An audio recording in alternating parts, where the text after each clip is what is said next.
Gradually but surely, the new authorities of Syria are pushing the Russians out of their country. Today, on August 10, Syria and Russia signed a new memorandum, which determines the future of Russian military bases in Tartus and at the Khmeimim airfield. This is the result of a year and a half of intensive negotiations. To put it very briefly, it's all civilian, entirely civilian. The infrastructure includes the Khmeimim airport and the fourth commercial berth of the Tartus port, comes under the full control of the Syrian authorities, and the military facilities themselves are being converted into joint training centers.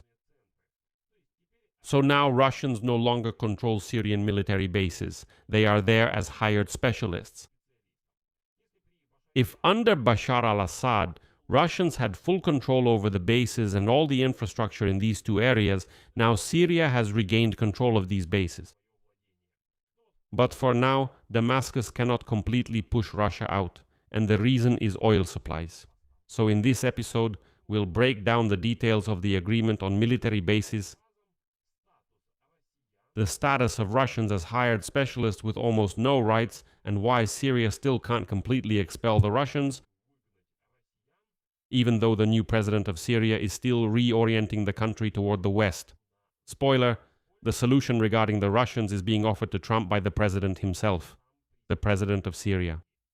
My name is Alexei Pechi. Let's discuss this topic together. But before we start, I'd like to ask you to subscribe to this YouTube channel. We're getting close to 300,000 subscribers, so I'd appreciate every subscription.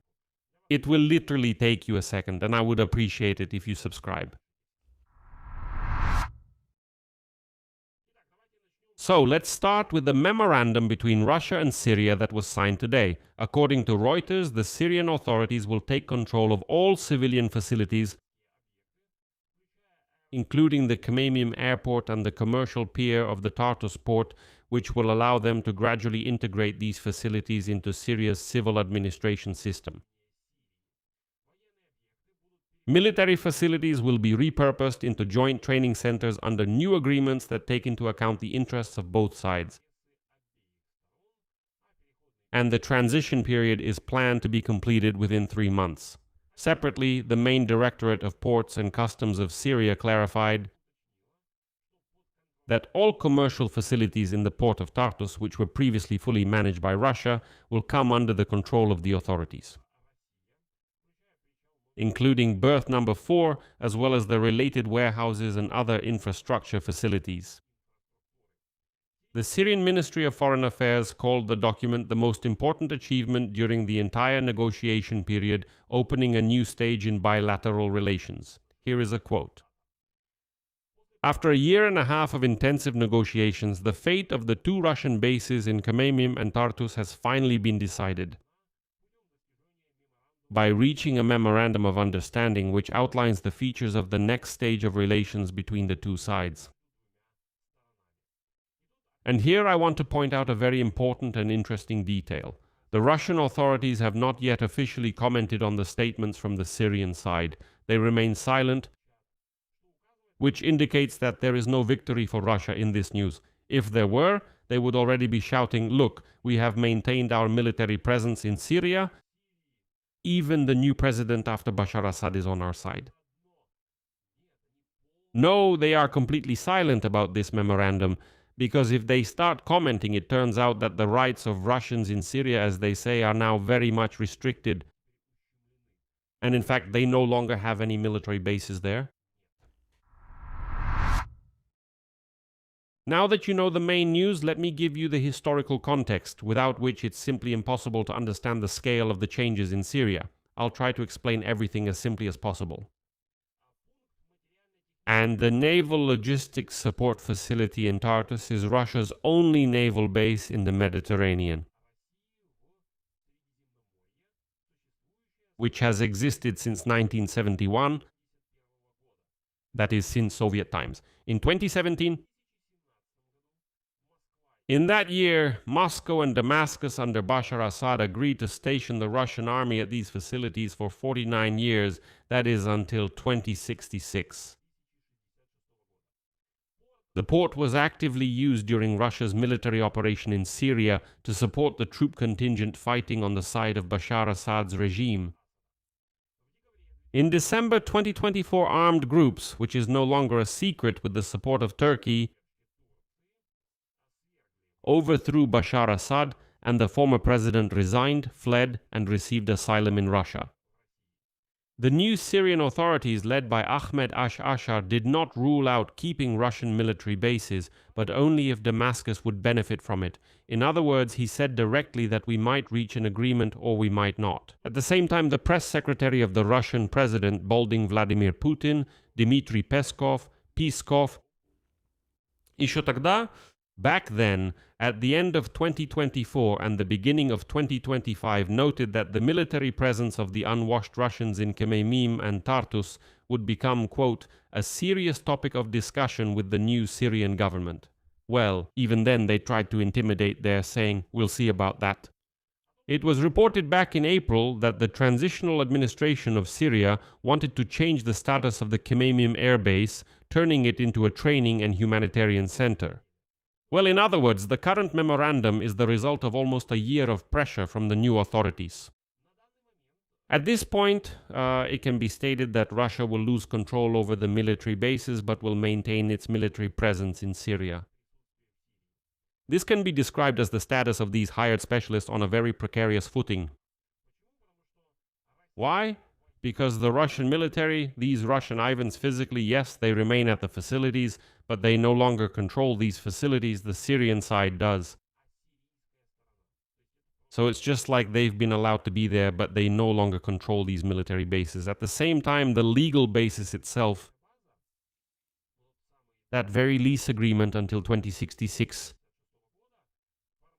formally has not been cancelled yet. It has just been recast under a new memorandum, so it simply states that Russians can be there, but it's no longer their military base.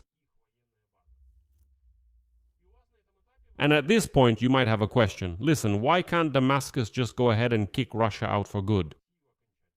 Well, although it's clear that's what they're aiming for, it's obvious that the new authorities in Syria are trying to minimize Russia's influence on their country. So why can't they just kick these unwashed Russians out of their territory? I mean, all the agreements could just be annulled.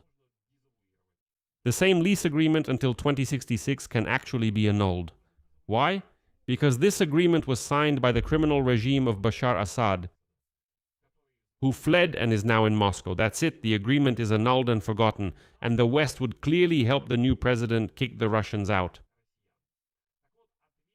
So, the answer to this question is very simple. Syria is still critically dependent on Russian oil supplies, and it's physically impossible to replace them instantly. And here it's important to say, to connect this topic with another story that we've already discussed on this YouTube channel.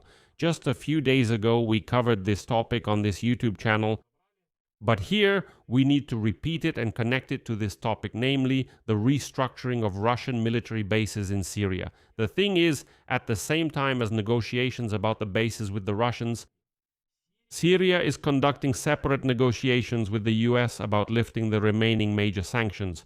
This involves removing Syria from the list of state sponsors of terrorism, which Damascus was added to back in 1979, and which is the only major sanction still in force against the country. As part of this dialogue, Washington asked Damascus to put it mildly, significantly reduce the import of Russian oil, and received such a commitment.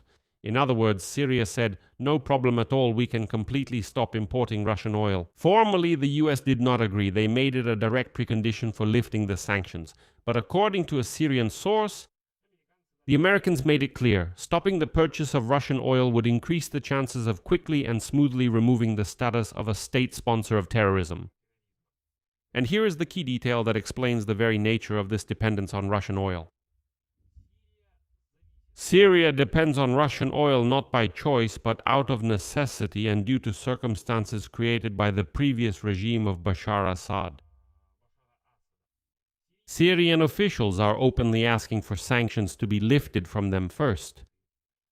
For what purpose? So that the Republic can find alternative suppliers or an alternative to producing its own oil. In other words, it's a vicious circle. Oil is needed right now, But it's almost impossible to find other suppliers without lifting the sanctions, and the only option left is Russia, which is the one supplying this oil. At the same time, Damascus is showing real movement toward diversification, and the Syrian authorities are already looking for new suppliers, and as they stated, are expecting radical changes. Now here's the most interesting part.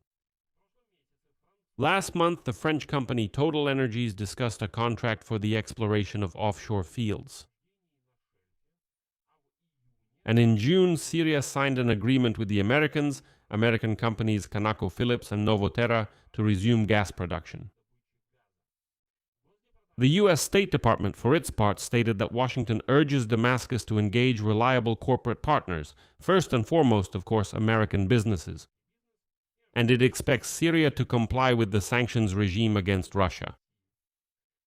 The context of the warming relations between Damascus and Washington is also telling, because this warming began after the meeting of the two heads of state at the White House in November 2025. And at that time, the U.S. removed the current transitional president Ahmed al-Ashar from its own sanctions list and partially lifted restrictions on Damascus. Let me remind you that al-Ashar was considered virtually the #1 terrorist in Syria, and the United States of America even announced a reward of $10 million for his head. Then all of that was cancelled. Now they are having a direct dialogue with him. And if we put these two pieces of the puzzle together, we will see the complete picture. Formally, Syria has achieved the main symbolic result. Control over the civilian infrastructure of Russian military bases is being transferred to it. And the facilities themselves cease to be purely Russian military bases in the former sense, but real full independence from Russia is still unattainable for two reasons at once. Firstly, legally, the base in Tartus remains leased to Russia under a lease agreement until 2066. The new memorandum only restructures the management, but does not annul the document itself, although if Syria really wants to, it can find a reason to break this agreement. Secondly, economically, Syria simply cannot abruptly stop buying Russian oil right now. Switching to new suppliers, whether it's through, say, Total Energies, ConocoPhillips, or other Western partners, takes time. And Damascus only gets this time in exchange for the lifting of sanctions, which in turn are partially conditioned on the willingness to reduce oil purchases from Moscow. So this tangle still needs to be unraveled. It turns out to be a situation where every step Damascus takes toward the West is synchronized in time with pressure on Russia on two fronts at once, the military and energy fronts.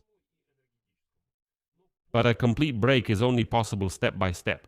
First, sanctions are lifted, then alternative oil suppliers are found for Syria, and only then does Russia's military presence, which has already lost its civilian infrastructure and the status of being fully operational, may finally lose its meaning for both sides, but primarily for Syria.